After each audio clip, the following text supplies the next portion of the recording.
North-South Connection. We are here with the continuing of the 23 days of War Games. We're up now to number 15 here on the list. It is from NXT TakeOver WarGames 2020, the women's War Games match that year. Candice LeRae, Toni Storm, Dakota Kai, Raquel Gonzalez versus Shotzi Blackheart, Io Shirai, Rhea Ripley, and Ember Moon. Just to give it a kind of quick rating and ranking here, this ranked on a cage match at a 8.03. Our buddy Dave Meltzer had it at 3.5, and Ryan also had it at 3.5. So we're going to go ahead and talk about it here. And it was also not on Chad and JT's tier because it's obviously not a WCW match. I am here with my good friend Michael Cook. Michael, how are you, sir? I'm good. And how are you doing?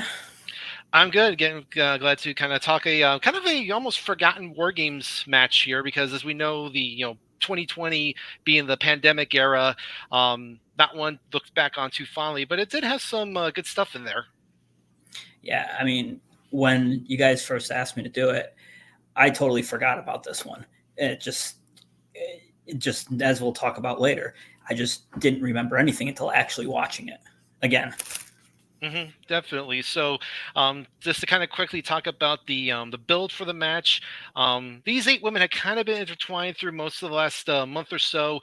Back at the Halloween Havoc TV special back in October, Io Shirai, who at the time this was the NXT Women's Champion, retained over Candice in a tables, ladders, and scares match. That same show also saw Rhea Ripley defeat Raquel Gonzalez, almost said Rodriguez.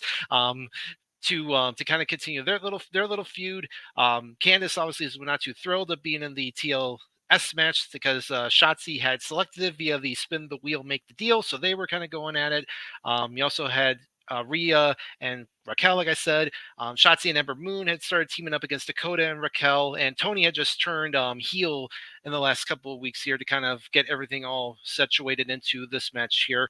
What do you remember about the build up to this match, Mike? I remember definitely with Candice LeRae. I mean, everything was coming off her turn, back and forth between Raquel and Rhea, because those were two people that you really wanted to see. I'd say like Ember Moon was kind of, wasn't she like the last minute, kind of like almost like an afterthought, for her and Toni Storm. Yeah, I would probably say they were they're definitely the fourth members of each of the teams. So I would agree with you on that one.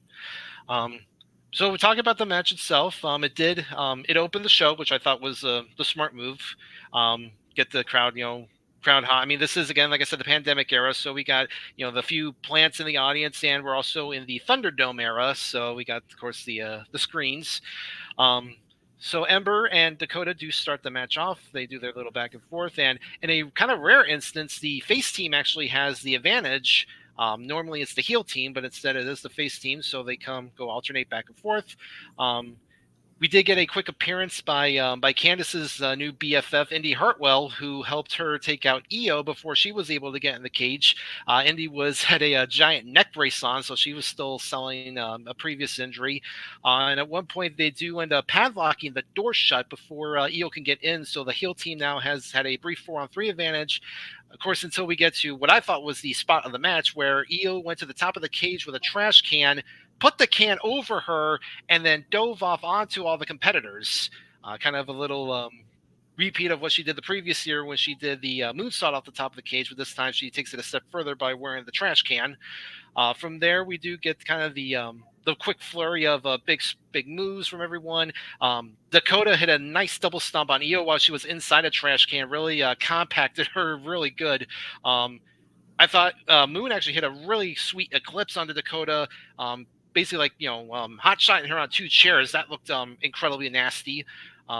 Storm then gave Moon a Storm Zero onto a trash can. That also looked pretty nasty. Then I thought another great spot. Shotzi came off the top of a ladder, hit a senton on Candice, who was sandwiched between 2 chairs. And apparently, from what I read about it, Candace actually suffered a broken arm because of it. So, not so obviously the dangers as of the War Games match are full effect here. So ultimately, the heel team does get the win. Raquel actually pins Io after giving her a big power bomb off the middle rope through a bridged ladder that was set up between the two rings. It bent the ladder in half, and Raquel was able to get the 3. Winning the match for her team after 35 minutes and 16 seconds. And obviously, that was done because they were clearly setting up Raquel as the next challenger for Io and the women's title. So, Mike, what did you think of the match? What were some of kind of like your favorite spots in the match? Did anything like didn't work for you? What did work? And do you agree with the decision? I definitely agree with the decision, although it was kind of obvious. This would have been one, when if the faces have the 2-on-1 advantage, I didn't think there was any chance they were winning. The match was good for what it was. I'm not as high up on the match, maybe Meltzer or whatever, because again, like I said before, there was really nothing stand out about the whole match, the match itself. You had the great spots. You had the Io Shirai, and I loved like how the camera panned up. You didn't see her at all. The last time you saw her, she was totally down on the ground. You couldn't even totally out of it. And then when she came up, I liked the camera and then the slow garbage can and her jumping down. That was a great spot. I did like the use of, Toni Storm coming right in, taking off the turnbuckle pads. You never really seen that before. That was sort of almost like the first thing. The one thing I didn't like was everyone going for weapons right out, like going underneath the ring and going for the weapons. I think it kind of took away from the War Games aspect. Everything counts, and if one person did it, but after Shotzi, like everybody did it. Everybody went and got weapons, like the ladder. You really didn't need the ladder in there. Just the various things, but the overall match. I think the decision was right. It kind of sets up where they're going to be going from there. As far as the competitors, I thought everyone played their part. I still to this day think Candice LeRae is a horrible heel. Just she's smiling all the time, except when she got hurt, which you can tell by the end when they her arm is kind of, she's not really moving it. And actually, if you really look, once Ember Moon got in, she did a lot, but after the first couple people, she didn't really do much the whole match until the Eclipse.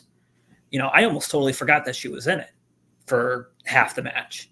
I would give it a 3.5 myself. I just felt it was hard to get into because of the no crowd.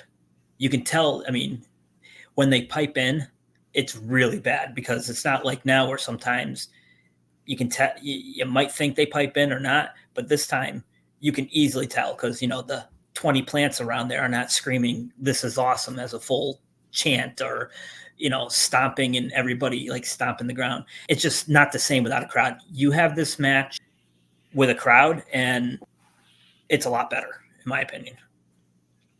Yeah, I would agree. I would probably agree as well. I'd go 3.5. I wanted to go about 3 3/4, but yeah, I think like you said, the crowd definitely lack of a crowd hurts it. The plants that are there, they're trying, but it's they can only do so much, and you can't really rely completely on the video screens either of the fans there, even though they may be getting into it. So, but yeah, I think it is definitely a very underrated match. I think it is about where it should be, and helps keep us moving along here on this train. So that will do it here. Mike, do you got anything you want to plug really quick? Nope, I'm good. But I wish everyone a happy Halloween. Well, they just had a happy Halloween, and coming up, happy holidays. Yeah, I just will say, catch me on all my different pods across all trinity of them, and also be sure to check out the greatest song of the 2000s tournament on the PTP Facebook group. So be sure to do that. Thank you again, Mike, for joining me. Thank you all for joining us. Yes, thank you all for joining us here on YouTube, and we will see you next time as we continue down the 23 days of War Games.